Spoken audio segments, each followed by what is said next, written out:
The next component of the Gilded Age and social issues is going to be urbanization. Urbanization is essentially this movement into the cities, the building up of cities, and kind of what they look like. So we're going to be looking at what is the impact of immigration, technology, and political machines on the city. Let me point out right here that this picture shows you a typically crowded city. This is, I believe, the Lower East Side in Manhattan. And you can see from looking at it, we've got all these buildings, we've got people piled on top of each other. You've got basically a market along this side of the street. And on this side of the street, you have horses and carriages and you have people milling about. Lots of bodies, lots of smells. Horses are not particularly sanitary. You've got all of this happening all in one place. So this kind of gives you that visual depiction of what we mean by urbanization. So why are people going to move to the city? It's not just immigrants moving to the city. It's also people from the country. Remember, we've talked about farming in the Gilded Age and how difficult it can be. So one of the things we decided is that if you can't make it and you decide to pull up stakes and give up before your 5 years is up, you're going to have to move to the city to get a job. So not everybody moving into the cities are from other countries. A lot of them are also coming from the rural areas, from farms that have gone belly up or people that are just sick and tired of farming. And so that's going to be some of these factors. And all of this is related to the economic considerations, the challenges of being a farmer, and those kinds of things. So you're going to see that by 1900, we have 30 million people living in urban areas. And of course, like I said, you're going to have rural Americans attracted by opportunities, wages, and conveniences, much the same as immigrants. But both of these groups, immigrants and people that are working in factories, are often going to be kind of stuck as far as not being able to move away from the city. And then, of course, the technology, the electricity and stuff will make it better. And if you do manage to work your way up into a decent living, there's going to be plenty of entertainment that you might be interested in. So keep in mind that as we're moving into the city, you're going to have social classes. I think one of the early in that first Kahoot, we talked about the middle class growing as a result of industrialization. So we'll be talking about that. And we'll also be talking a little bit about how the cities governed themselves. I think I've mentioned this before, and this picture right here depicts to you the impact of skyscrapers, right? So cities, there's only so far out you can go, especially in the late 1800s, early 1900s, when you have limited public transportation. Public transportation will allow for these cities to get bigger and bigger and bigger because they'll connect people, even though they may not be able to afford their own horses or their own cars. But initially, right, the real pressure is we need to build up, we can't build out. So you're going to have more and more buildings thanks to steel frame, thanks to elevators, and buildings are going to get taller and taller and taller. They're also going to get a little less fire hazardy because they're not made out of wood. So that's going to be a positive. And then, of course, the more you have electrification, the more you have rails, the more you're going to have city transit. And so that's going to be a big factor that's going to connect the city with itself. You will, because you have so many people piled on top of each other, you will have a pretty fair amount of crime. A lot of this is going to be pickpocketing and thievery. You will have some more murders because, people are on top of each other. You'll have more tendency for disease. And some of this is because of people living near each other. Some of this is due to sanitation. You're going to have pollution factors because a lot of these cities develop so quickly they don't have the sanitation systems in place, the sewer systems, the trash pickup, that kind of thing. And as the cities are in the process of growing and developing, you're going to have lots of fire hazards, right? The old tenements are made out of wood. They are very dangerous. In fact, this is one of the factors that we see in the city of Chicago, right? Chicago will burn down in the 1880s, severely so.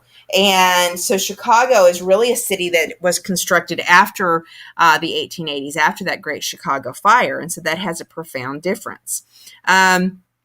So understand that diseases and pollution are part of the problem because you have so much overcrowding. You do have social class coming into play. Wealth separates the classes. This wealth creates unique neighborhoods. Your high society people, your Rockefellers, your Carnegies, your Vanderbilts, they are going to live one of two places. They will either live in mansions, very kind of important mansions in the middle of the city, like, Park Avenue or whatever, or they're going to live far out in the country, and they'll only come into the city when they have to do shopping or when they come to a play or something like that. So a lot of these wealthier people have the ability to leave the city and go away from it.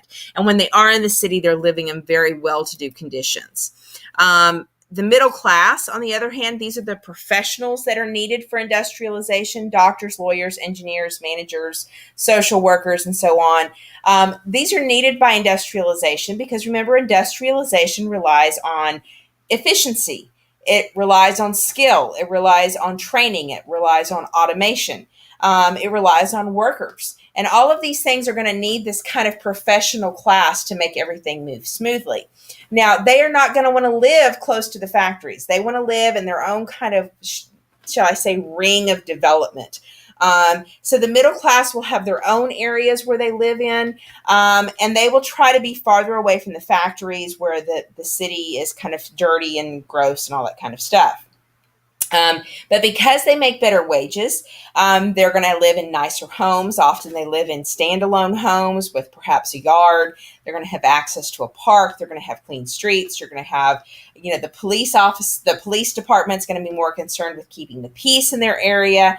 They're going to have access to education.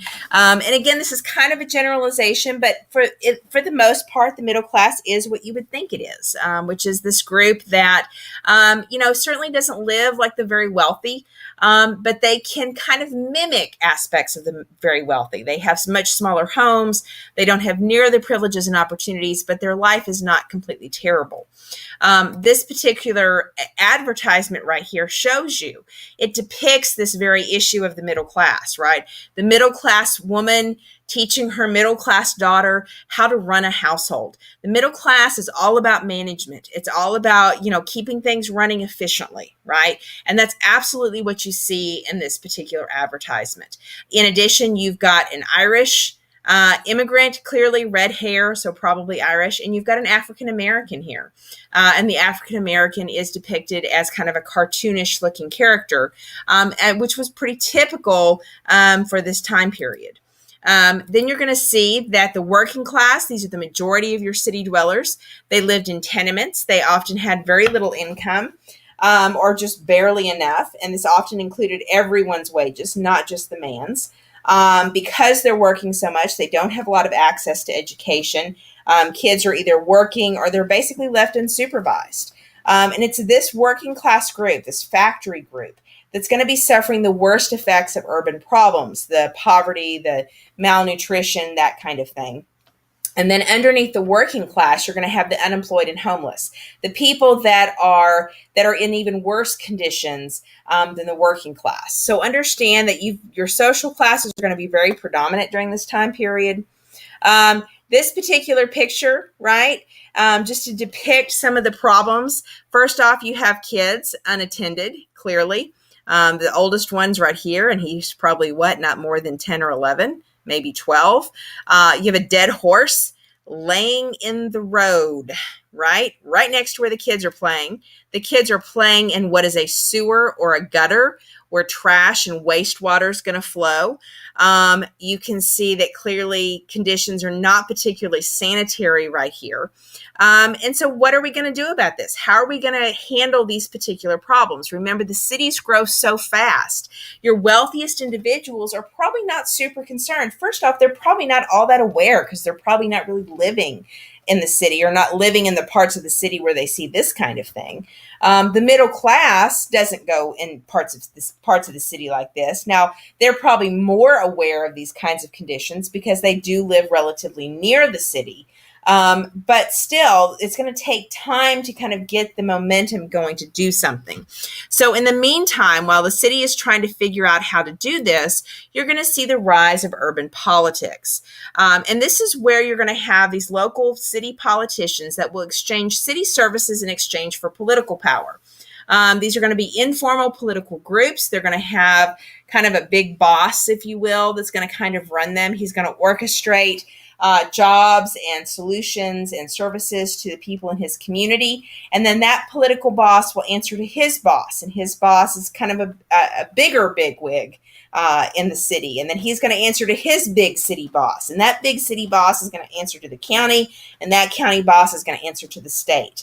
And this is how urban politics works. So you're going to have these very small ward bosses that are in charge of new arrivals, housing, like I said, protection, solving problems, and handling all this kind of stuff. And when you have a dead horse outside your tenement building, you call up the ward boss and you say, hey, there's a dead horse. And the ward boss takes care of it for you. But in exchange, that ward boss will come to you later on and say, hey, remember when I did this favor for you? I need for you to vote the way I tell you to vote. And I'm telling you to vote for this person. And this person will then get elected because the entire immigrant neighborhood will vote the same way because they all answer to the same ward boss. Okay. So this does make the immigrant neighborhoods essentially a voting bloc that's very active and works together and kind of has a political voice. But at the same time, it's not entirely ethical. Right? You're talking about this conflict between what we see as, democracy and voting for the candidates that we choose as opposed to voting for who we're told for, even though this will kind of allow for some kind of responsive voting going on here. And keep in mind, too, that this is a result of rapid city growth. If you've ever watched The Godfather, this kind of gives you an idea of what I'm talking about. You have the Democrats are often well known for their, this is the Democratic Party of the Gilded Age. Remember, I said the Democratic parties, or not the Democratic parties, all political parties kind of change the way they're defined once we get to the Great Depression. But this is the party that was known for corruption. Of course, the Republicans had their own version of corruption too. But the Democrats definitely kind of played this city politics. New York City was particularly known for that. So you want to be sure that you can recognize things like graft and fraud and corruption. Once elected, these party bosses then have access to city funds to kind of make sure that their friends get the best contracts and that kind of thing. And this means that they're getting money through dishonest means. But it is getting things accomplished, right? Is it wrong? Sure, right? It's bribery, it's patronage, it's using their inside connections to get a job. But they're also taking care of their constituents. They're taking care of the immigrant voters. And that's something that not all of the politicians cared about. One of the big names that you must know is Boss Tweed. Boss Tweed ran Tammany Hall in the 1860s and 1870s, so you need to be familiar with him. And then consider the different life of the upper class, the middle class, and the working class. Where and how did they live? Who were they? What were the characteristics of their life? And what solutions can you think of that might have helped these urban problems, especially solutions that might not have relied on such significant corruption and the use of kind of this exchange of political favors, the exchange of services for political favors and for political votes.